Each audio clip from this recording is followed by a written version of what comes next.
Hello बच्चों, let us read this question. This question says assertion A, 2p orbitals do not have any spherical node. Reason are the number of spherical and angular node is equal to n minus l minus 1 and l respectively. और हमारे options हैं option A both A and R are true and R is the correct explanation of A. Option B both A and R true but R is not the correct explanation of A. Option C A is true but R is false. Option D A is false but R is true. Option E both A and R false. So इस question में हमें assertion and reason के format में दो statement given है and then हमें correct option बताना है. सो इस क्वेश्चन को सॉल्व करने के लिए हमारे पास जो की कॉन्सेप्ट रिक्वायर्ड है वो है concept of radial and angular nodes.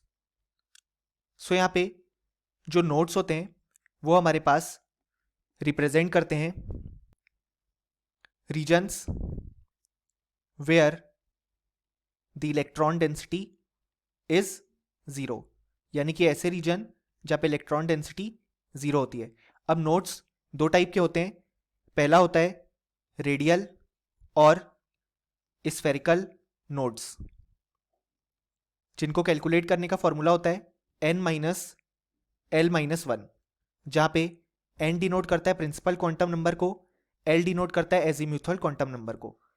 And then दूसरे टाइप के नोड्स होते हैं एंगुलर और नॉन स्फेरिकल नोड्स. अब यहाँ पे जो हमारे पास एंगुलर और नॉन स्फेरिकल नोड्स होते हैं उनका नंबर अगर हमें काउंट करना है तो वो होता है l, यानी कि एजीम्यूथल क्वांटम नंबर के बराबर. अब अगर हम असर्शन देखें तो वो 2p ऑर्बिटल्स के बारे में बात करता है. सो 2p ऑर्बिटल्स के केस में अगर हम नंबर ऑफ स्फेरिकल या बेसिकली रेडियल नोड्स काउंट करना चाहें तो वो हो जाएगा n minus l minus 1. 2p के केस में n की वैल्यू है 2 प्रिंसिपल क्वांटम नंबर, l की वैल्यू है 1 क्योंकि p सब शेल है, p सब शेल के लिए l की वैल्यू होती है 1, देन माइनस 1 हम लिखेंगे. सो यहाँ पे 0 आ रही है वैल्यू, यानी कि 2p ऑर्बिटल में कोई भी स्फेरिकल नोड प्रेजेंट नहीं है, यानी कि असर्शन बिल्कुल करेक्ट है. रीजन आर कहता है the number of spherical and angular node is equal to n minus l minus 1 and l respectively.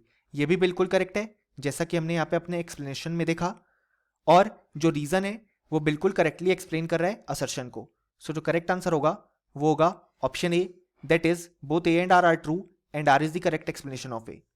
और फाइनली हमें लिख सकते हैं कि इस क्वेश्चन के लिए हमारे पास जो करेक्ट आंसर आया वो आया option A. Hope you understood it well. Best of luck.